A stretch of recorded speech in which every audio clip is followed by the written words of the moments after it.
మీరు సత్యాన్ని ఎరిగితే మాత్రమే మీరు విడుదల పొందుతారు. ఇవన్నీ ఎరగకుండా ఉన్నంతసేపు సాతాను మిమ్మలను చాలా భయపడతాడు, ఆందోళనకి గురి చేస్తాడు. మీ మనస్సును కలిబిలి చేస్తూ, నేరారోపణ చేస్తూ, మీకు ద్రోహం చేస్తూ మిమ్మల్ని బాధ పెడుతూ, సత్యం మాత్రమే శాశ్వత కాలం ఉంటాయి. యేసుక్రీస్తు నామములో మీ అందరికీ శుభములు తెలియపరుస్తున్నాను. మీరందరూ క్షేమంగా ఉన్నారా? దేవుడు మూయబడిన ద్వారాలన్నీ తెరవబోతున్నాడు. సాతానుడు ఒక్క ద్వారం మూసాడు, కానీ మీ కొరకు 7 ద్వారాలు తెరవబోతున్నాడు. మీ కుటుంబ సమేతంగా దేవుని యొక్క అద్భుతాన్ని చూడబోతున్నారు. మహత్తరమైన కార్యం జరగబోతుంది. మీ కుటుంబంలో ఎవరో ఒక్కరికి హీలింగ్ జరిగి, స్వస్థత జరిగి దేవుని ఎంతగానో మహిమపరచబోతున్నారు. అనేకులకు మిమ్మల్ని దేవుడు ఒక సాక్షిగా నిలబడబోతున్నాడు. గడిచిన కొన్ని దినాలుగా మనము ఆదికాండం 3వ అధ్యాయం 15వ వచనాన్ని మనం ధ్యానం చేసుకుంటూ వస్తున్నాం. దేవుడు మరి స్త్రీ గర్భంలో పుట్టబోతున్న స్త్రీ సంతానాన్ని గురించి మాట్లాడుతున్నాడు.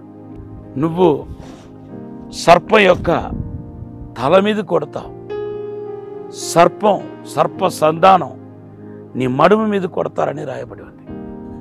దేవుని బిడ్డలారా, మడుము మీద కొడితే ఎవరైనా బ్రతికిపోతారు, దెబ్బలు తగిలితే పెరిగిపోతారు.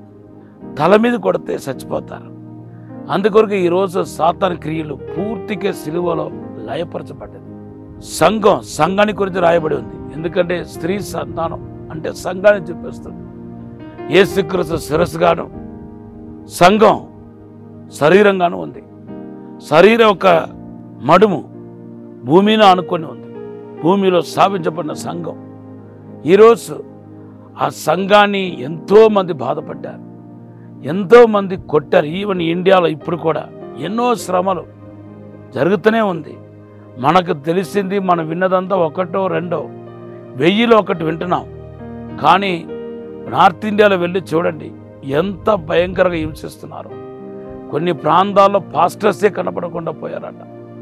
చాలా హేయమైన కార్యాలు. క్రైస్తవులు మనం ఏం చేస్తామో తెలియదు, కానీ సంఘం ప్రస్తుతం శ్రమ నుండి వెళుతున్నాయి. అదే మడుము మీద కొట్టబడ్డం. సంఘాన్ని ఎంతో హింసించినప్పటికీ సంఘం ఇంకా సజీవంగానే ఉంది.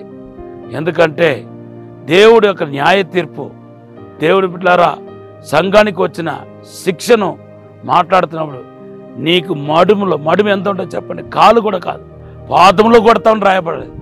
మడుము అంటే ఇంతే ఉంటుంది. మడుము అంటే స్వల్ప దెబ్బలు నీకు తగులుతాయి.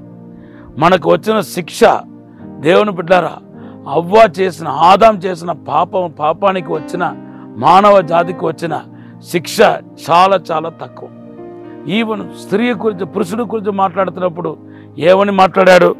ఇదిగో నువ్వు దేవుని మాట వినకుండా, నా మాట వినకుండా, భార్య మాట విని నా చిత్తాన్ని నెరవేర్చలేదు కాబట్టి, నా ఇష్టానుసారంగా నువ్వు జీవించలేదు కాబట్టి, నువ్వు చెమట ఊర్చి కష్టపడి నీ ఫలితాన్ని చూస్తావు. ఇంకా మీట నువ్వు చెమట ఊడాల్సి ఉంటాయి, కష్టపడాల్సి ఉంటాయని చెప్పాడు. అది మన అందరికీ ఒక శాపలా కనపడలేదు. శాపలా కనపడుతుందా?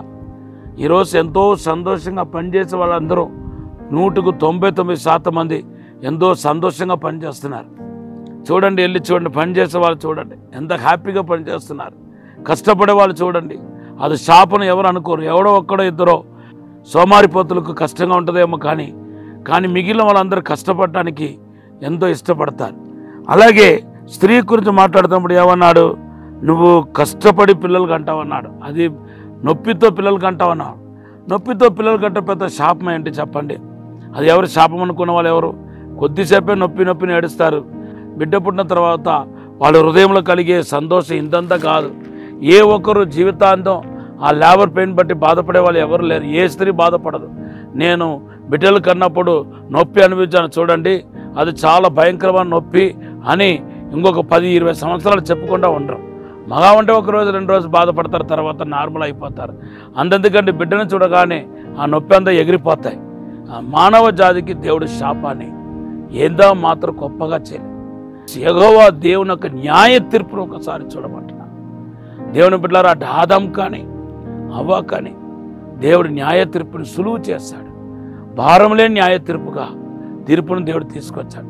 ఆయన సత్యవంతుడు కాబట్టి, మాట వినలేదు కాబట్టి ఆయన ఇప్పుడు వారికి జడ్జిమెంట్ తీసుకొని రాకపోతే అది ఆయన నీతిమంతుడు కాలేడు కాబట్టి ఆ మాత్రము మన మీదకి కొద్దిపాటు శ్రమ వచ్చింది.